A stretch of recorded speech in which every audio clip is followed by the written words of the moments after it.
Hello मेरे प्यारे student, स्वागत है आज के हमारे इस नए वीडियो में। आज के वीडियो में हम आपको बायोलॉजी के कुछ महत्वपूर्ण प्रश्नों को बताने जा रहे हैं। वीडियो को ध्यान से देखिएगा। अभी तक आप मेरे चैनल पर नए हैं तो लाइक एंड सब्सक्राइब नहीं किए हैं तो मेरे चैनल को लाइक एंड सब्सक्राइब कर दीजिए। तो शुरू करते हैं आज की वीडियो। आज के वीडियो में बायोलॉजी के बहुत ही इंपॉर्टेंट क्वेश्चन है, इसको आप ध्यान से देखेंगे क्योंकि ये आगामी परीक्षाओं में रिपीट होने वाला सवाल है। तो चलिए शुरू करते हैं वीडियो को।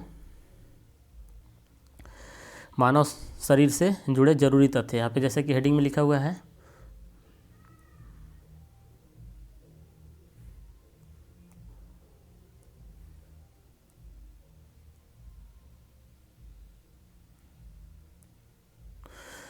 सबसे पहले फर्स्ट क्वेश्चन को देखते हैं। लाल रक्त यानी कि रेड ब्लड सेल, इसको इंग्लिश में बोला जाता है। तो इसका निर्माण होता है, तो लाल रक्त का निर्माण कहाँ होता है? अस्थि मज्जा में होता है, बोन मैरो जिसको बोला जाता है। लाल रक्त कण का जीवन काल कितना होता है? तो 120 दिन होता है। श्वेत रक्त कण WBC का जीवन काल कितना होता है? तो 1 से 4 दिन होता है। श्वेत रक्त कण व्हाइट ब्लड सेल को कहा जाता है ल्यूकोसाइट। व्हाइट ब्लड सेल को ल्यूकोसाइट के नाम से भी जाना जाता है। लाल रक्त कण रेड ब्लड सेल को कहा जाता है इरिथ्रोसाइट। RBC को इरिथ्रोसाइट के नाम से जाना जाता है। शरीर का ताप नियंत्रक होता है, तो शरीर के ताप को नियंत्रित करने वाला हाइपोथैलेमस ग्लैंड है जो कि शरीर के ताप को कंट्रोल करता है। मनुष्य की सर्वदाता रक्त समूह O होता है। मनुष्य की सर्वग्राही रक्त समूह AB होता है। रक्तचाप ब्लड प्रेशर मापने के यंत्र को क्या जाता है? तो इसको स्फिग्मोमीटर के नाम से जाना जाता है। स्फिग्मोमैनोमीटर होता है दोस्तों। ब्लड बैंक कहलाता है, तो प्लीहा को यानी स्प्लीन को ब्लड बैंक के नाम से जाना जाता है। भोजन का पाचन प्रारंभ होता है, तो भोजन का पाचन मुख से ही प्रारंभ हो जाता है। पचे हुए भोजन का अवशोषण होता है, तो पचे हुए भोजन का अवशोषण छोटी आंत में होता है, स्मॉल इंटेस्टाइन इसको बोला जाता है। पित्त स्रावित होता है, तो पित्त कहाँ से स्रावित होता है? तो पित्त का स्राव लीवर से होता है।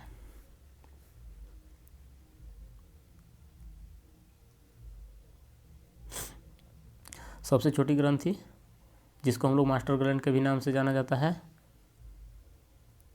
पिट्यूटरी ग्लैंड होता है। मनुष्य में पसलियाँ की संख्या कितनी होती है? तो मनुष्य में 12 जोड़ी पसली होता है। शरीर में हड्डियों की कुल संख्या कितनी है? तो शरीर में हड्डियों की संख्या 206 है। शरीर में मांसपेशियों की कुल संख्या कितनी है? तो शरीर में मांसपेशियों की संख्या 639 है।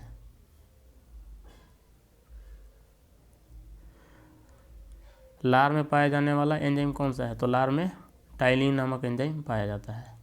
लिंग निर्धारण कहाँ से होता है? तो पुरुष क्रोमोसोम पर लिंग निर्धारण होता है, मेल क्रोमोसोम पर। मनुष्य का हृदय होता है, मनुष्य का हृदय 4 कोष्ठीय होता है, मतलब मनुष्य के हृदय में 4 कोष्ठक होते हैं, यानी 4 कक्ष होते हैं। शरीर में गुणसूत्रों की संख्या पाई जाती है, तो मनुष्य में 46 गुणसूत्र पाया जाता है। शरीर का सबसे बड़ा अंग कौन है? त्वचा शरीर का सबसे बड़ा अंग है, इसको स्किन भी बोला जाता है।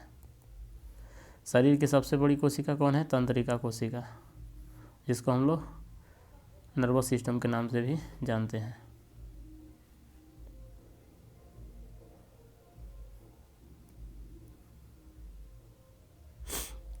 शरीर में अमीनो अम्ल की संख्या कितनी है? तो शरीर में अमीनो अम्ल की संख्या 22 है। शरीर में प्रतिदिन मूत्र यूरिन बनता है, तो शरीर में प्रतिदिन 1.5 लीटर यूरिन बनता है।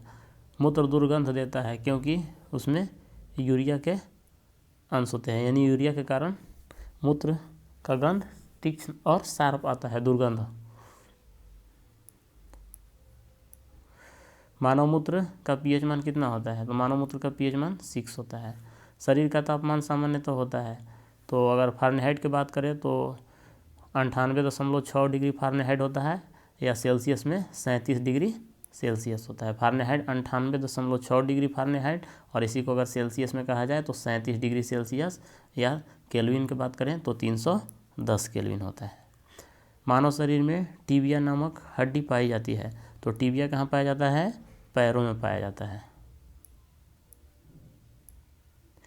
दांतों और हड्डियों की संरचना के लिए आवश्यक तत्व है, तो दांतों और हड्डियों की संरचना के लिए कैल्शियम और फास्फोरस है जो कि आवश्यक तत्व है।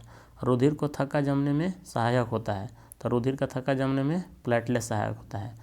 यानी हम लोग के शरीर में किसी भाग पर कट हो जाए और ब्लड आने लगे तो प्लेटलेट्स ही ब्लड को रोकता है।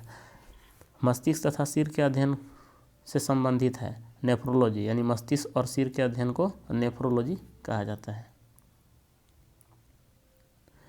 श्वसन के दौरान सर्वाधिक मात्रा में ली गई गैस होती है, तो नाइट्रोजन सर्वाधिक मात्रा में लिया जाता है। जीवित यानी जीवाश्म कौन होता है, तो जीवित जीवाश्म साइकस होता है।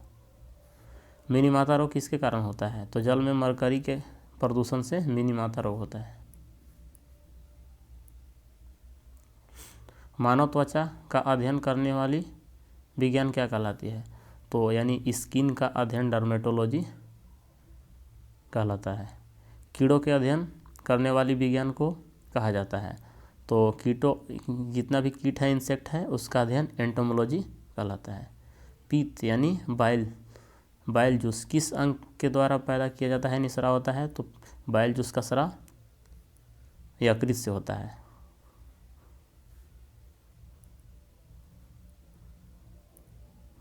मानव शरीर में रुधिर बैंक ब्लड बैंक का कार्य कौन करता है, तो स्प्लीन यानी कि तिल्ली जो है ये ब्लड बैंक का काम करता है, इसलिए तिल्ली को ब्लड बैंक के नाम से भी जाना जाता है।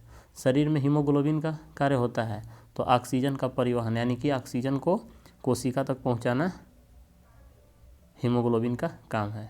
हीमोग्लोबिन में क्या होता है, तो हीमोग्लोबिन में लोहा होता है।